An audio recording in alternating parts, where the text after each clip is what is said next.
হরে কৃষ্ণ, রাধে রাধে, গৌর হরি হরি বল।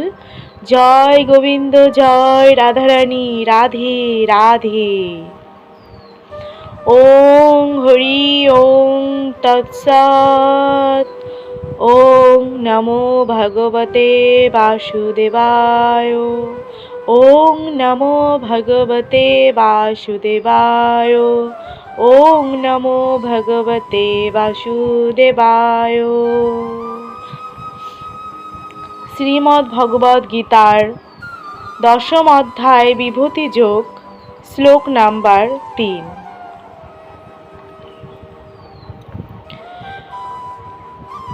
যো মামং যমনাদিং চ বেত্তি লোকমহেশ্বরম অসম্মূঢ়ং সমর্তেষু সর্বপাপৈ প্রমুচ্যতে। অনুবাদ: যিনি আমাকে জন্মরহিত, অনাদি এবং সমস্ত গ্রহলোকের মহেশ্বর বলে জানেন, তিনি কেবল মনুষ্যকুলের মধ্যে মোহশূন্য হয়ে সমস্ত পাপ থেকে মুক্ত হন। 7ম অধ্যায়ের 7-3 শ্লোকে বলা হয়েছে যে মনুষ্যানাং সহস্রেষু কশ্চিদ যততি সিদ্ধয়ে, অর্থাৎ যারা আত্মজ্ঞান লাভের প্রয়াসী তারা সাধারণ ব্যক্তি নন।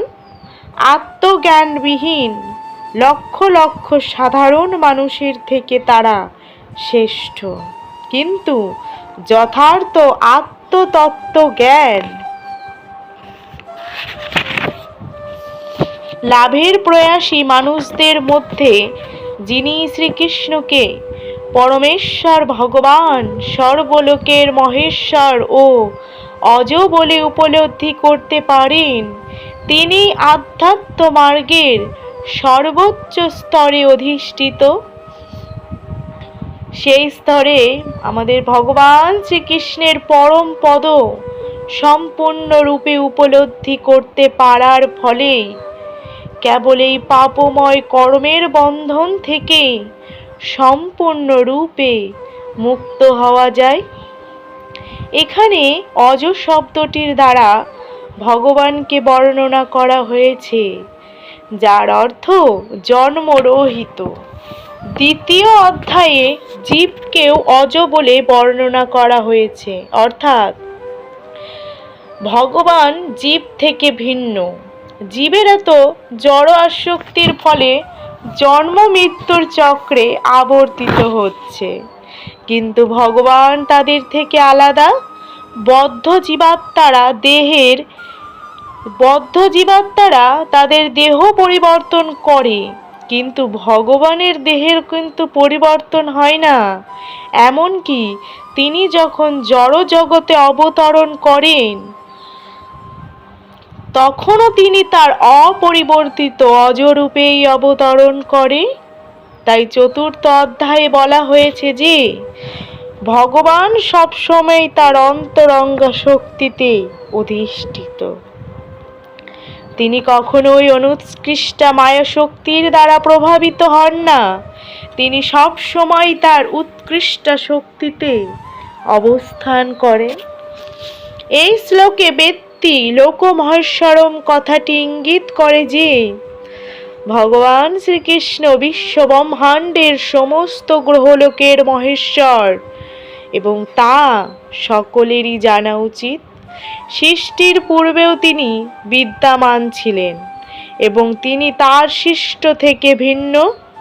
দেবদেবীরা সকলেই এই জড় জগতে সৃষ্ট হয়েছেন, কিন্তু শ্রীকৃষ্ণ এই সমস্ত সৃষ্টির ঊর্ধ্বে। তিনি কখনো সৃষ্ট হন না, তাই তিনি ব্রহ্মা, শিব আদি মহান দেবতাদের থেকেও ভিন্ন। আর যেহেতু তিনি ব্রহ্মা, শিব ও অনন্য সমস্ত দেবাদেবীর সৃষ্টিকর্তা, তাই তিনি সমস্ত গ্রহলোকের মহেশ্বর। শ্রীকৃষ্ণ তাই সমস্ত সৃষ্টি থেকে ভিন্ন, এবং এভাবে যখন কেউ শ্রীকৃষ্ণকে জানতে পারেন, তিনি তৎক্ষণাৎ সমস্ত পাপময় কর্মফল থেকে মুক্ত হন। পরমেশ্বর ভগবানকে জানতে হলে সব রকমের পাপময় কর্মফল থেকে মুক্ত হতে হবে। কেবলমাত্র ভক্তির মাধ্যমেই তাকে জানা যায়, এছাড়া অন্য কোনো উপায়ে তাকে জানতে পারা যায় না। সেই কথা ভগবদ গীতায় বলা হয়েছে। শ্রীকৃষ্ণকে কখনোই একজন মানুষ রূপে জানবার চেষ্টা করা উচিত নয়। পূর্বেই সেই সম্বন্ধে বলা হয়েছে যে একমাত্র মূঢ় ব্যক্তি তাকে একজন মানুষ বলে মনে করে। সেই কথাই এখানে একটু ভিন্নভাবে ব্যক্ত করা হয়েছে।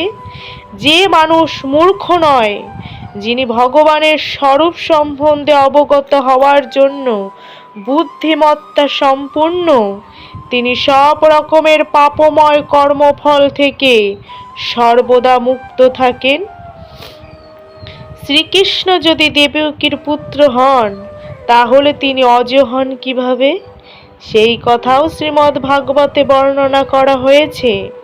তিনি যখন দেবকী ও বসুদেবের সামনে আবির্ভূত হয়েছিলেন, তখন তিনি একজন সাধারণ মানুষের মতো জন্মগ্রহণ করেননি। তিনি তার আদি চিন্ময় স্বরূপে আবির্ভূত হয়েছিলেন এবং তারপর তিনি নিজেকে একটি সাধারণ শিশুতে রূপান্তরিত করেন।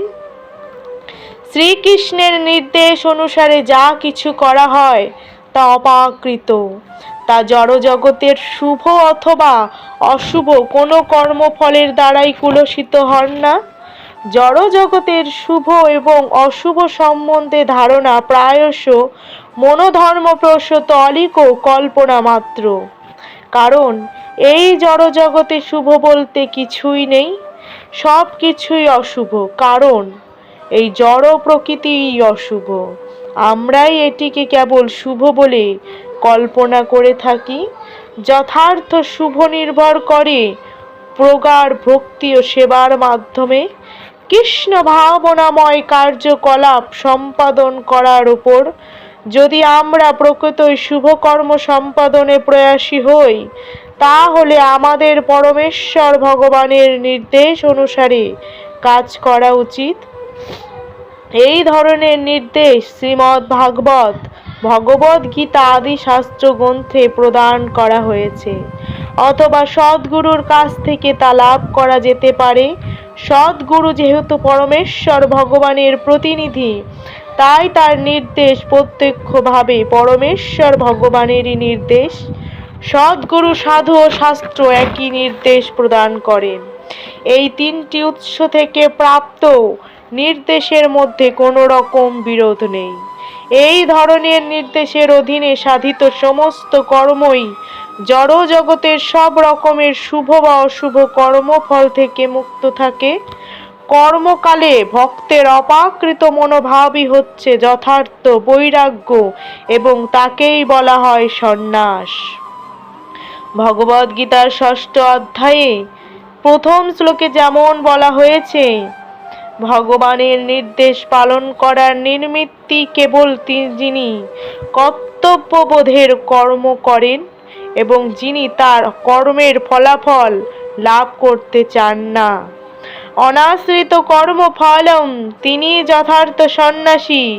ভগবানের নির্দেশ অনুসারে যিনি কর্ম সম্পাদন করেন, তিনি যথার্থ সন্ন্যাসী ও যোগী।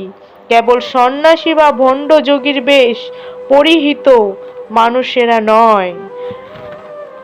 হরি বল, হরি বল। জয় গোবিন্দ, জয় রাধারানী। রাধে রাধে।